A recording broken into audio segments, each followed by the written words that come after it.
Last year கோலிவுட்க்கு ஒரு சூப்பரான இயரா இருந்திருக்க வேண்டியது. தக் லைஃப், கூலி, ஜிபிஓன்னு டாப் ஆக்டர்ஸ் ட்ரெண்டிங்ல இருக்க நல்ல டிரெக்டர்ஸ் கூட சேர்ந்தாங்க. பட் படம் எதுவுமே எதிர்பார்த்த மாதிரி இல்லாம போயிடுச்சு. அண்ட் இந்த படங்கள் மட்டும் இல்லாம மற்ற எதிர்பார்த்த எந்த படமுமே ஆடியன்ஸ் கிட்ட ஒர்க் ஆகாமலே போயிடுச்சு.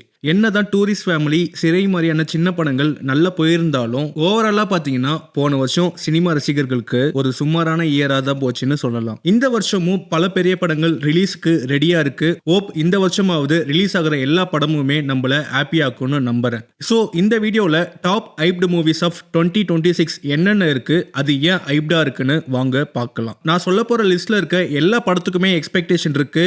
எதுவுமே சின்ன படம் பெரிய படம் அப்படின்னு இல்ல. எந்த பேசிஸ்லயுமே இந்த லிஸ்ட்டை நான் ரேங்க் பண்ணல, ஒரு கவுண்ட்டுக்கு மட்டும் தான் நம்பரிங் பண்ணியிருக்கேன். வீடியோக்குள்ள போறதுக்கு முன்னாடி நீங்க சேனலை சப்ஸ்கிரைப் பண்ணாம பாக்குறீங்கன்னா சப்ஸ்கிரைப் பட்டனை தட்டி விட்டுவோங்க. வீடியோக்குள்ள போலாம்.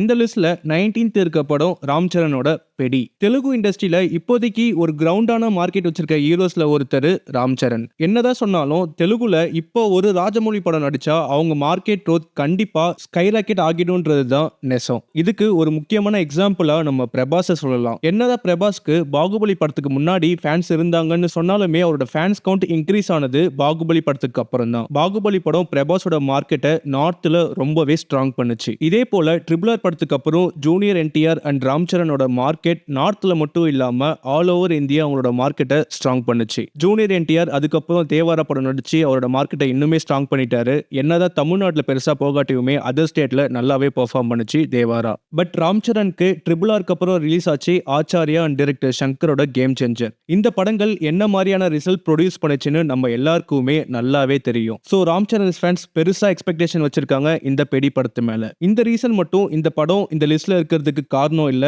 இன்னொரு காரணம் இந்த படத்தோட national award winning director Buchi Babu. இவர் வேற யாரும் இல்ல, உப்பனா படத்தோட டைரக்டர். அவரோட அடுத்த படம் தான் பெடி. இவ்வளவு ஹைப் இந்த படத்துக்கு இருக்கிறதுக்கு இந்த படத்தோட star studded cast and crew காரணம்னு சொல்லலாம். ஜான்வி கபூர், சிவராஜ்குமார் அண்ட் மியூசிக் சைட்ல பாத்தீங்கன்னா நம்ம இசை புயல் வேற இருக்காரு. இந்த எல்லா ரீசனுமே தான் இந்த படத்துக்கான எக்ஸ்பெக்டேஷனை இன்க்ரீஸ் பண்ணுது. இந்த லிஸ்ட்ல அடுத்த படம் அவெஞ்சர்ஸ் டூம்ஸ்டே. என்கிட்ட 3 சாலிடான ரீசன் இருக்கு ஏன் இந்த படத்துக்கு வேர்ல்டு வைட் எக்ஸ்பெக்டேஷன் இருக்குன்னு சொல்ல. அதுல first reason arrival of doctor Doom. Avengers end கேம்லயே டோனி ஸ்டார்க்கு ப்ராப்பரா குட் பை சொல்லிட்டாங்க. பட் இதுல அவரே டாக்டர் டூமா வராரு. இதுவே ஒரு பெரிய ஷாக். இதுக்கு மேல என்ன ட்விஸ்ட் இருக்குன்னா இந்த டைம் ஹீரோவா இல்ல வில்லனா வராரு. டோனி ஸ்டார்க்க ஹீரோவா பார்த்து எமோஷனலா கனெக்ட் ஆகி இருக்க ஆடியன்ஸ்க்கு அதே ஃபேஸ வில்லனா பார்க்கிறதுக்கு எக்ஸ்பெக்டேஷன் ஆட்டோமேட்டிக்கா கிரியேட் ஆகுது. இதுவே இந்த படத்துக்கு பெரிய எக்ஸ்பெக்டேஷனையும் கிரியேட் பண்ணிருக்கு.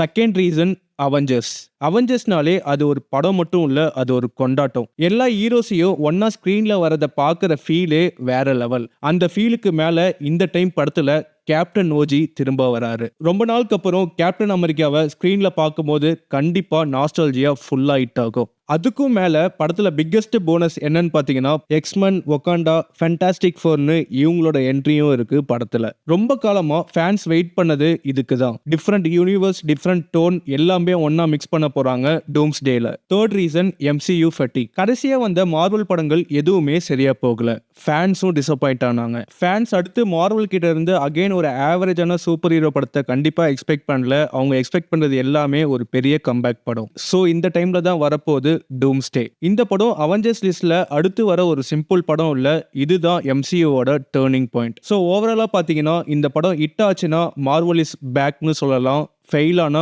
டேமேஜ் ரொம்ப பெருசா இருக்கும். MCU பல வருஷமா ஆடியன்ஸோட எமோஷனல் ஜேர்னியை பில்ட் பண்ணிட்டு வந்திருக்காங்க. அந்த ஜேர்னியோட இம்பார்ட்டன்ட் மைல்ஸ்டோன் தான் டூம்ஸ்டே. இந்த லிஸ்ட்ல அடுத்த படம் தி பாரடைஸ்.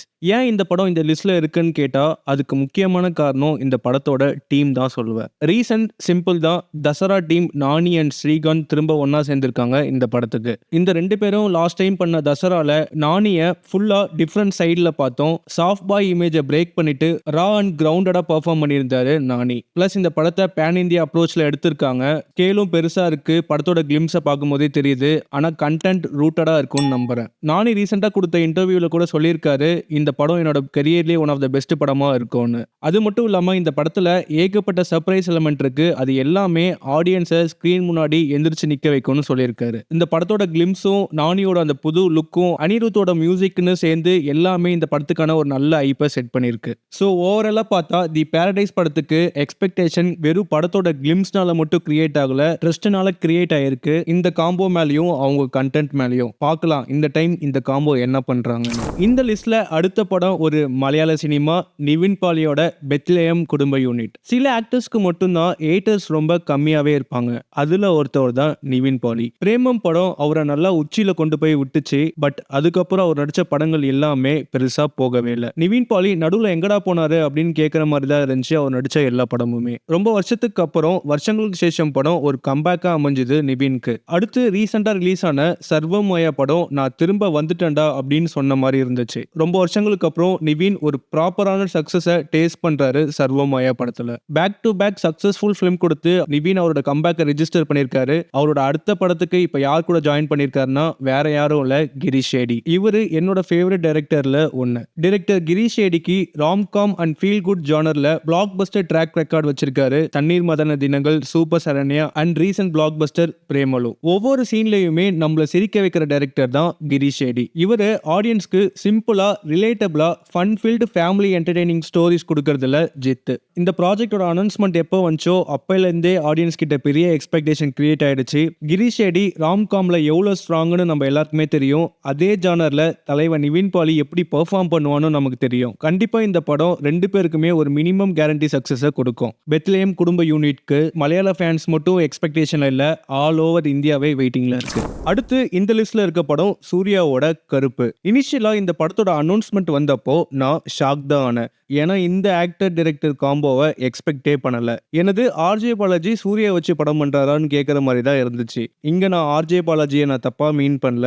ஆர்ஜே பாலாஜியை ஒரு நல்ல ஆக்டராகவும் டைரக்டராகவும் நமக்கு நல்லாவே தெரியும். அதை விட அவர் ஆக்டராகவும் டைரக்டராகவும் என்ன மாதிரி படங்கள் பண்ணுவார்னு நமக்கு நல்லாவே தெரியும். ஜாலியா ஃபன் ஜோன்ல படம் பண்ற ஆர்ஜே பாலாஜி சூர்யா கூட ஜாயின் பண்றாருன்னு கேட்டப்போவே ஷாக்கோட சேர்த்து எக்ஸ்பெக்டேஷனும் கிரியேட் ஆச்சு. ஆர்ஜே பாலாஜி ஃபுல் ஃபிளெஜ்டா அவரோட ஜோன்லயே படம் பண்ணியிருந்தா கண்டிப்பா படம் நல்லா இருக்கும், அதுல எந்த டவுட்டுமே இல்ல. பட் சூர்யா மாதிரி ஒரு ஸ்டார் இருக்கும்போது கண்டிப்பா அவருக்கான எலமெண்ட்ஸ் படத்துல ஆட் பண்ணி தான் எடுத்தாகணும். அப்படிதான் பண்ணிருக்காங்கன்னு நினைக்கிறேன். டீசர் பார்க்கும்போதே தெரியுது. ஃபைட் சீக்வன்ஸ் மட்டுமே எக்கச்சக்கமா இருந்துச்சு டீசர்ல.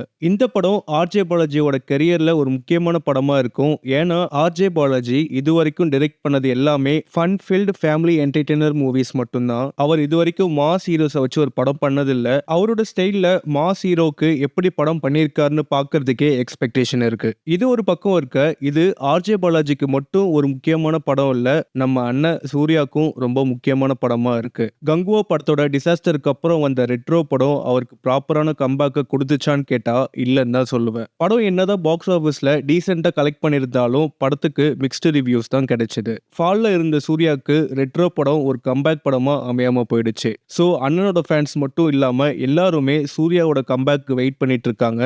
ஸோ இந்த படம் சரியா வரலனா சூர்யாவோட கெரியர் கிராஃப் மறுபடியும் கீழே நோக்கி இறங்கிடும். சூர்யா ஒரு காலத்துல எப்படி இருந்தவரை எந்த மாதிரி படங்கள் கொடுத்திருக்காரு, அவரை இந்த சுச்சுவேஷன்ல பார்க்க கஷ்டமா தான் இருக்கு. இந்த டவுன்ஃபாலுக்கு அவரு டிசர்விங்கே இல்லை. காக்க காக்க, வாரணமாயிரம், அயன், சிங்கம்னு இந்த மாதிரி இண்டஸ்ட்ரி ஸ்டாண்டர்டே தூக்கி விடுற படங்களை நடிச்ச ஒரு ஹீரோ கம்பேக் கொடுக்கணும் தான் டோட்டல் இண்டஸ்ட்ரியுமே வெயிட் பண்ணுது. டைரக்டர் ஆர்ஜே பாலாஜியும் இந்த படத்துல ஒரு ரோல் பண்ணிருக்காரு. அதை அவரே கன்ஃபார்மும் பண்ணிருக்காரு. கருப்பு படம் ரெண்டு பேரோட கெரியரையுமே அடுத்த லெவலுக்கு கொண்டு போகும்னு நம்புவோம். அடுத்த படம் பாலிவுட் கிங்கோட கிங். ஷாருக் கானோட படம் அப்படிங்கிற போதே இந்த படத்துக்கு ஏன் ஐப்புன்னு சொல்ல வேண்டியதே இல்லை. அது மட்டும் இல்லாம பத்தான், ஜவான்னு கம்பேக் கொடுத்ததுக்கு அப்புறம் 2 வருஷம் எந்த படமுமே ரிலீஸ் ஆகல ஷாருக் கானுக்கு. ஸோ அதனாலேயே இந்த படம் அனௌன்ஸ் ஆன டேல இருந்தே ஆடியன்ஸ் கிட்ட பெரிய கியூரியாசிட்டியும் ஐப்பும் கிரியேட் ஆயிடுச்சு. ஷாருக் ஒரு பக்கம் இருக்க, மற்ற கேஸ்ட பார்த்தா அதுவும் பயங்கரமா இருக்கு. தீபிகா படுகோன், அபிஷேக் பச்சன், அனில் கபூர், ஜாக்கி ஷெராஃப்னு முக்கியமான ஆளுங்க எல்லாருமே இருக்காங்க இந்த படத்துல. பத்தான் படத்துக்கு அப்புறம் அதே team Shahrukh and director Siddharth Anand திரும்ப இன்னொரு பேன் இந்தியா சக்சஸை கொடுக்க வராங்க. டைரக்டர் இந்த படம் கண்டிப்பா ஒரு புது ஷாருக் கான் எக்ஸ்பீரியன்ஸை கொடுக்கும்னு சொல்லியிருக்காரு. பார்க்கலாம் என்ன எக்ஸ்பீரியன்ஸை கொடுக்க போகுதுன்னு. இந்த லிஸ்ட்ல அடுத்து வர படம் என்டிஆர் 31. என்டிஆர் 31 சொன்ன உடனே தெலுங்கு சினிமா மட்டும் இல்லாம இந்தியன் சினிமா ஆடியன்ஸ் கிட்டயும் ஒரு பெரிய எக்ஸ்பெக்டேஷன் கிரியேட் ஆகுது. இந்த படம் ரொம்ப ஐப்பா இருக்கிறதுக்கு main reason junior NTR and Prashanth Neel ரெண்டு பேரும் ஃபர்ஸ்ட் டைம் ஒன்னு சேர்றாங்க. ஜூனியர் என்டிஆரோட மாஸ் ஸ்கிரீன் பிரசன்ஸும் பிரசாந்த் நீலோட டார்க் அண்ட் இன்டென்ஸான லார்ஜர் தென் லைஃப் ஸ்டோரி டெல்லிங்கும் சேர்ந்தா அவுட்புட் எப்படி இருக்கும்னு ஃபேன்ஸ் ஆல்ரெடி இமேஜின் பண்ண ஆரம்பிச்சிட்டாங்க. கேஜிஎஃப் அண்ட் சலார் மாதிரி படங்கள் மூலமா ஆக்ஷன் சினிமாக்கு ஒரு பிராண்ட் வேல்யூ கிரியேட் பண்ண பிரசாந்த் நீலும் ட்ரிபிள் மாதிரி ஒரு இண்டஸ்ட்ரி ஹிட் படம் கொடுத்து தன்னோட மார்க்கெட்டை ஹை லெவல்ல வச்சிருக்க ஜூனியர் என்டிஆர் மாதிரியான பெர்ஃபார்மரும் கூட சேரும்போது அது மிகப்பெரிய ஓப்பனிங்கோட தான் ரிலீஸ் ஆகும்னு நம்ம எல்லாருக்குமே தெரியும். வழக்கம் போல பெரிய பட்ஜெட், பெரிய ஸ்டார் காஸ்ட் அண்ட் பிரசாந்த் நீலோட படம்னு எல்லாமே சேர்ந்து NTR 31 2026 most hyped Indian movies லிஸ்ட்ல கொண்டு வந்திருக்கு. Back to back pan India பிளாக் பஸ்டர் படங்கள் கொடுத்த டிரெக்டரோட அடுத்த படம் லிஸ்ட்ல இல்லைன்னா எப்படி? அடுத்த படம் லாலேட்டனோட திருஷ்யம் 3. 2013 திருஷ்யம் ரிலீஸ் ஆகி மலையாளம் சினிமாவோட ஃபர்ஸ்ட் 50 கோடியை கலெக்ட் பண்ணுச்சு இந்த படம். இந்த படத்தோட சக்சஸ் தமிழ், இந்தி, தெலுங்கு, கன்னடான்னு ஒரு இண்டஸ்ட்ரியை விடாம எல்லாத்துலயுமே ரீமேக் பண்ணாங்க, இன்க்ளூடிங் சைனீஸ் லாங்குவேஜ்லயும். திருஷ்யம் 2 2021 கோவிட்னால ஓடிடில ரிலீஸ் ஆச்சு. ஃபர்ஸ்ட் பார்ட் எப்படி இருந்துச்சோ அதே மாதிரி ஒரு பிசுறு கூட கம்மியாகாம கொடுத்தாங்க பார்ட் 2வையும். பார்ட் 2வும் இந்தி, தெலுங்கு, கன்னடான்னு ரீமேக் பண்ணி தியேட்டர்ல ரிலீஸ் ஆச்சு. இதுவே சொல்லுது திருஷ்யம் 2 எவ்வளவு பெரிய சக்சஸ்னு. இவ்வளோ ரெக்கார்ட்ஸை கிரியேட் பண்ண இந்த படத்தோட அடுத்த பார்ட் ரிலீஸ் ஆகுதுன்னு சொன்னா எக்ஸ்பெக்டேஷன் இருக்குமா இருக்காதா? இது வரைக்கும் வந்த 2 பார்ட்டுமே எக்ஸ்ட்ராடினரியா ஒர்க் ஆகி இந்தியன் சினிமால ஒரு பெஞ்ச் மார்க்கா இருந்ததுனால தேர்ட் பார்ட்க்கு ஆட்டோமேட்டிக்கா ஹைப் அதிகமா இருக்கு. நம்ம எல்லாருக்குமே சில டிரெக்டர் அண்ட் ஆக்டர் காம்போ ரொம்ப பிடிக்கும். அதுல எனக்கு ஒன்னு தான் மோகன்லால் அண்ட் ஜித்து ஜோசப் காம்போ. திருஷ்யம் 3க்கு இப்போ இந்த கதை எப்படி கண்டினியூ ஆகும்னு ஒரு பெரிய கொஸ்டின் மார்க்கும் இருக்கு. இன்டர்வியூஸ்ல ஜித்து ஜோசப் கிளியரா சொன்னது என்னன்னா, திருஷ்யம் 3 சிம்பிள் சீக்வல் இல்ல, கம்ப்ளீட்டா ஒரு புது ஆங்கிள் இருக்கும்னு சொல்லியிருக்காரு. இது எல்லாத்தையும் விட நம்ம எல்லாருமே ஒரே ஒரு விஷயத்துக்காக தான் வெயிட் பண்றோம். அது வேற எதுவுமே இல்ல, இந்த டைம் கிளைமேக்ஸ்ல என்ன ட்விஸ்ட் காட்ட போறாங்கன்னு பாக்கிறதுக்கு தான். இந்த லிஸ்ட்ல அடுத்த படம் தி ஒடிசி. தி ஒடிசின்னு சொன்னாலே ஐப் ஆட்டோமேட்டிக்கா எல்லா டைரக்ஷன்ல இருந்தும் வந்தே தீரும். ஏன்னா இது கிறிஸ்டபர் நோலனோட படம். நோலன் ஐயா இந்த தடவை ஒரு பெரிய சம்பவம் பண்ணியிருக்காரு இந்த படத்துல. அது என்னன்னா, இந்த படத்தோட ஸ்டார்ட் டு எண்ட் கம்ப்ளீட்டா ஐமேக்ஸ் கேமராஸ்ல தான் ஷூட் பண்ணியிருக்காங்க.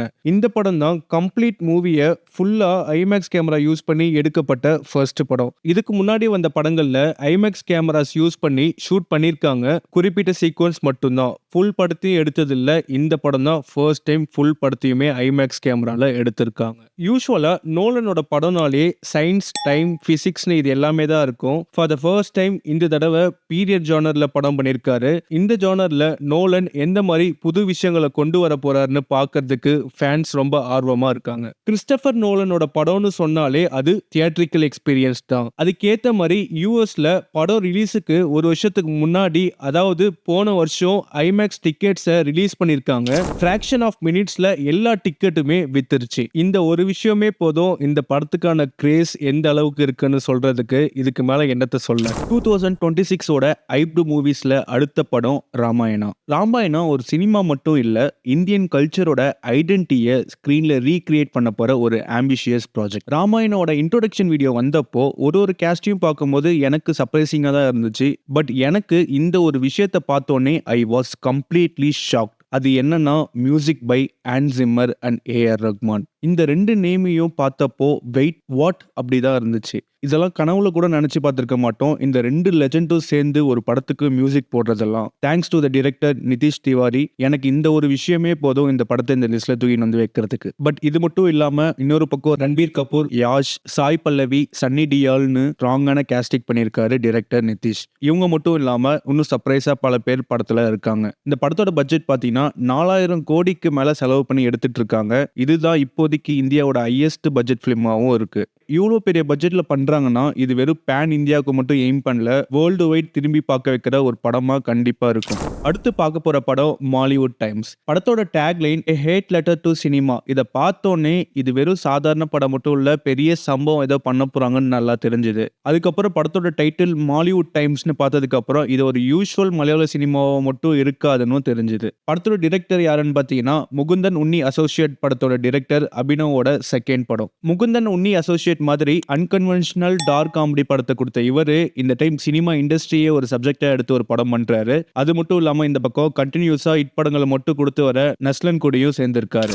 ஏஸ்தெட்டிக்கா ரெட்ரோ டிவிடி டிசைன்ல ஃபர்ஸ்ட் லுக் போஸ்டர், கான்ட்ரோவர்சியான டேக்லைன், இது எல்லாமே பார்க்கிறதுக்கு இன்ட்ரெஸ்டிங்கா இருக்கு. இது ஒரு ஃபீல் குட் படமா மட்டும் இருக்காது, மலையாள சினிமாவோட ரியாலிட்டியை பேச போற ஒரு படமா இருக்க போகுது. இதுவரை படத்தோட அனௌன்ஸ்மெண்ட் அண்ட் போஸ்டர் மட்டும் தான் வந்திருக்கு. அதுக்கே ஃபேன்ஸ் எல்லாரும் படத்துக்கு வெயிட் பண்ண ஆரம்பிச்சிட்டாங்க. அடுத்து பார்க்க போற படம் ஒரு கன்னடா படம் 666 ஆபரேஷன் ட்ரீம் தியேட்டர். சப்த சாகராதாச்சே எல்லோ படத்தோட பிளாக் பஸ்டருக்கு அப்புறம் ஏமந்த் எம் ராவ் அடுத்து பண்ணியிருக்க படம் தான் இது. அந்தாதுன் படம் நம்ம எல்லாருக்கும் பிடிச்ச கிரைம் த்ரில்லர் படத்துல இன்னைக்கும் ஒன்னா இருக்கு. ஏன் நடுவுல இந்த படத்தை பத்தி சம்பந்தம் இல்லாம பேசுறான்னா எத்தனை பேருக்கு இது தெரியும் தெரியல. அந்த படத்தோட ஒன் ஆஃப் த ரைட்டர்ஸ்ல ஏமந்த் ஒருத்தர். இவரு கவலுதாரின்னு ஒரு பக்கா கிரைம் த்ரில்லர் படத்தை கொடுத்தாரு. அந்த படம் தான் தமிழ்ல சிபி சத்யராஜை வச்சு கபடதாரின்னு ரிலீஸ் ஆச்சு. இவரு கிரைம் த்ரில்லர் ஜானர்ல தான் ஸ்ட்ராங்குன்னு பார்த்தா அடுத்து எல்லாரும் மனசும் உடையிற மாதிரி ஒரு லவ் படத்தை கொடுத்தாரு. பட் அவரே திரும்ப அவரோட ஃபேவரட் ஜானரான த்ரில்லர்லயே இன்னொரு படத்தை பண்ணியிருக்காரு. பட் இந்த தடவை ரெட்ரோ ஸ்டைல்ல 666 ஆபரேஷன் ட்ரீம் தியேட்டர் 1970ஸ்ல நடக்கிற ஒரு ஸ்பை த்ரில்லர் படம். டிரெக்டருக்கு இந்த படத்தோட மோட்டிவே 1970ஸ்ல கன்னடா சினிமா எப்படி இருந்துச்சோ அதை அப்படியே ரீக்ரியேட் பண்றது தான். அதுக்காக இந்த படத்துல விண்டேஜ் லோமோ லென்சஸ் யூஸ் பண்ணி 70s ரெட்ரோ ஸ்டைல அச்சீவ் பண்ணிருக்காங்க. ஸோ இந்த படம் ஒரு ப்ராப்பர் ரெட்ரோ ஸ்டைல் 90s படமா இருக்க போகுது. லீட் ரோல்ல தனஞ்சய் நடிச்சிருக்காரு. தகரு படத்துல இவருக்கும் சிவராஜ்குமாருக்கும் ஆன கெமிஸ்ட்ரி நல்லாவே ஒர்க் அவுட் ஆயிருந்துச்சு. இதுலயும் சிவானா இருக்காரு. ஸோ திரும்ப இந்த காம்பினேஷன் பார்க்கிறதுக்கு ஆடியன்ஸ் வெயிட்டிங். இந்த லிஸ்ட்ல அடுத்து வருது பிரபாஸோட 25th படம் Spirit. Director Sandeep and Deepika படுகோனோட கான்ட்ரோவர்சியே இந்த படத்துக்கு நல்ல ப்ரொமோஷனா அமைஞ்சிருச்சு. இனிஷியலா திருப்தி பண்ற ரோல் தீபிகா பண்றதா இருந்துச்சு. தீபிகா சில டிமாண்ட்ஸ் வச்சிருக்காங்க. ஒரு நாளைக்கு 8 மணி நேரம் தான் வேலை செய்வேன், ப்ராஃபிட் ஷேர் வேணும், படத்துல டைலாக்ஸ் எல்லாம் தெலுங்குல பேச மாட்டேன் அப்படின்னு சொல்லியிருக்காங்க.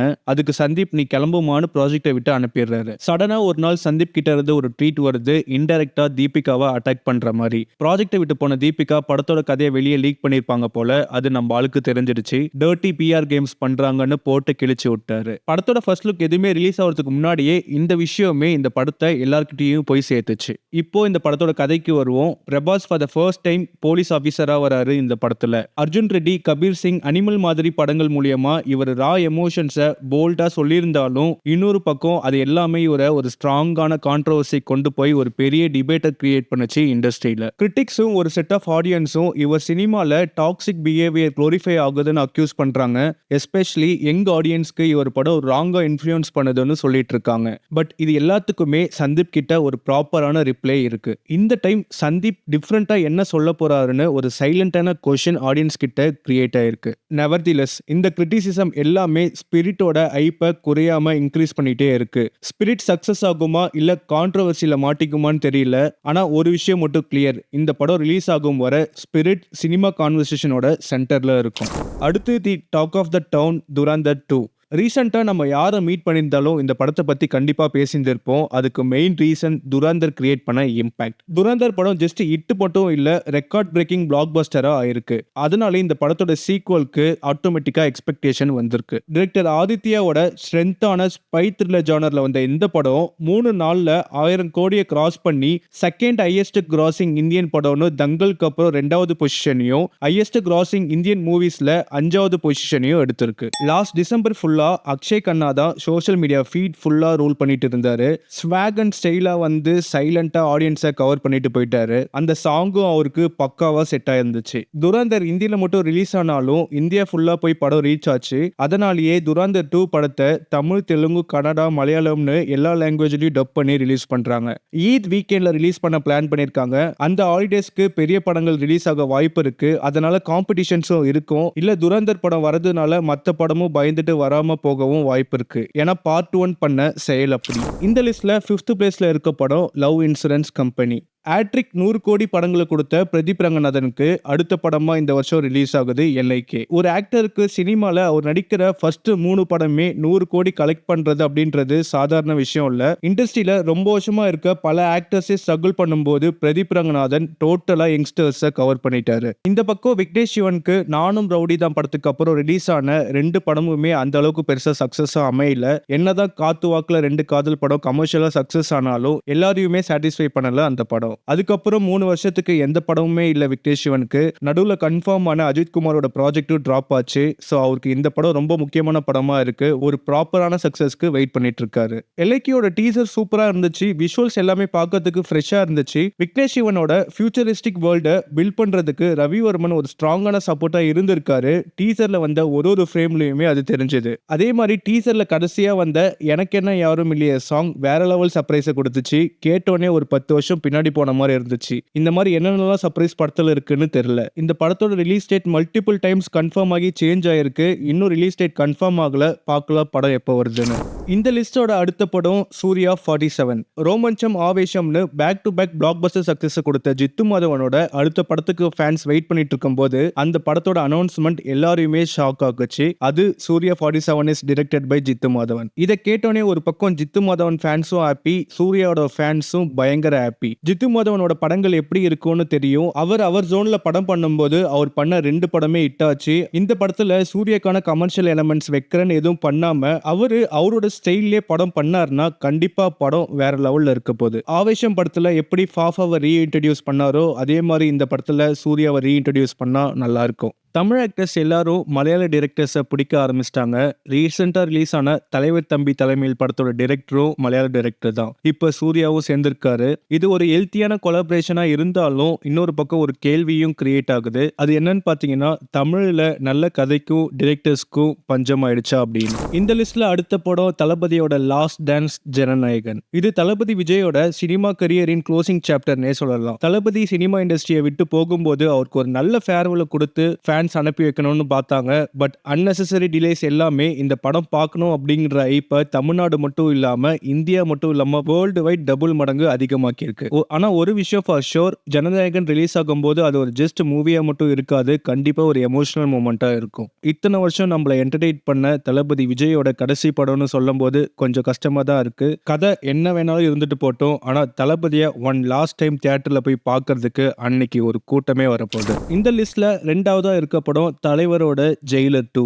ஜெயிலர் ஃபர்ஸ்ட் பார்ட் ஆடியன்ஸ் கிட்ட ஒர்க் ஆன ரீசன் ஸ்டோரியை தாண்டி தலைவரை நெல்சன் பிரசன்ட் பண்ண விதம் தான். அவரோட வாக், அமைதி, ஸ்வாக், டைமிங்னு இது எல்லாமே தியேட்டர்ல ஒரு செலிப்ரேஷனா மாறுச்சு. 80s இருந்து இப்போ வரைக்குமே தன்னோட ஸ்டைல் அண்ட் ஸ்வாகை கொஞ்சம் கூட குறையாம அப்படியே மெயின்டைன் பண்ணி பாக்ஸ் ஆஃபீஸை இன்னைக்குமே ரோல் பண்ணிட்டு இருக்காரு சூப்பர் ஸ்டார். யூஸ்வலா அவரோட படம் வருது அப்படின்னும் போதே ஆட்டோமேட்டிக்கா அங்க ஐப் இருக்கும். இந்த தடவை பிளாக் பஸ்டரான ஜெயிலரோட பார்ட் 2 வரப்போகுதுன்னு சொல்லும் போது இங்க ஐப் டபுள் மடங்கு கிரியேட் ஆகுது. லாஸ்ட் டைம் ஜெயிலர் படம் பார்க்கும்போது ஃபேன்ஸ் மட்டும் இல்லாம ஃபேமிலி ஆடியன்ஸும் சேம் டைம் என்ஜாய் பண்ணாங்க. ஸோ ஜெயிலர் 2 பார்க்க போறோம்னு சொல்லும் போது என்ன இருக்கும்னு யோசிக்க வேண்டியதில்லை, நல்லா இருக்கும்னு ஒரு கான்ஃபிடன்ஸ் இருக்கு. ஜெயிலர் படத்துல தியேட்ரிக்கல் மூமெண்ட் அடுத்த லெவலுக்கு கொண்டு போனதே படத்துல வந்த கேமியோஸ் தான். நல்லாவே ஒர்க் அவுட் ஆயிருந்துச்சு. அதே மாதிரி ஜெயிலர் 2லயும் கண்டிப்பா எக்ஸ்பெக்ட் பண்ணலாம். இந்த டைம் எஸ்.ஜே. சூர்யாவும் ஒரு கேரக்டர் பண்ணிருக்காரு, விஜய் சேதுபதியும் ஒரு கேமியோ பண்ணிருக்காரு. இது இல்லாம யாரெல்லாம் இருக்காங்கன்னு வேற தெரியல. ஜெயிலர் 2 ரிலீஸ் ஆகும்போது கண்டிப்பா அது ஒரு திருவிழா தான். மோஸ்ட் ஹைப்டு மூவிஸ் ஆஃப் 2026 லிஸ்ட்ல ஃபர்ஸ்ட் இருக்க படம் அரசன். வடச்சென்னைக்கு அப்புறம் அதோட பார்ட் 2 எப்போ வரும்னு பல வருஷமா ஆடியன்ஸ் தனுஷ் அண்ட் வெற்றிமாறனை பார்க்கும்போதெல்லாம் கேட்டுட்டு இருந்தாங்க. எல்லாருமே வடச்சென்னை 2க்கு வெயிட் பண்ணிட்டு இருக்கும்போது எக்ஸ்பெக்ட் பண்ணாத ஒரு விஷயம் நடந்துச்சு. அதான் அரசன். வடச்சென்னை வேர்ல்டுல நடக்கிற ஒரு கதையில எஸ்டிஆர் நடிக்கிறாரு. இது யாருமே எக்ஸ்பெக்ட் பண்ணவே இல்லை. படத்தோட ப்ரோமோ எந்த அளவுக்கு வைரல் ஆச்சுன்னா, இதுக்கு முன்னாடி படத்தோட சீனை மக்கள் ரீக்ரியேட் பண்றதை பார்த்திருக்க, பட் ஒரு படத்தோட என்டையர் ப்ரோமோ வீடியோவை ரீக்ரியேட் பண்ணதை இதுல தான் பார்த்தேன். அதுவும் 1-2 இல்ல, பல பேர் இந்த ப்ரோமோவை ரீக்ரியேட் பண்ணாங்க.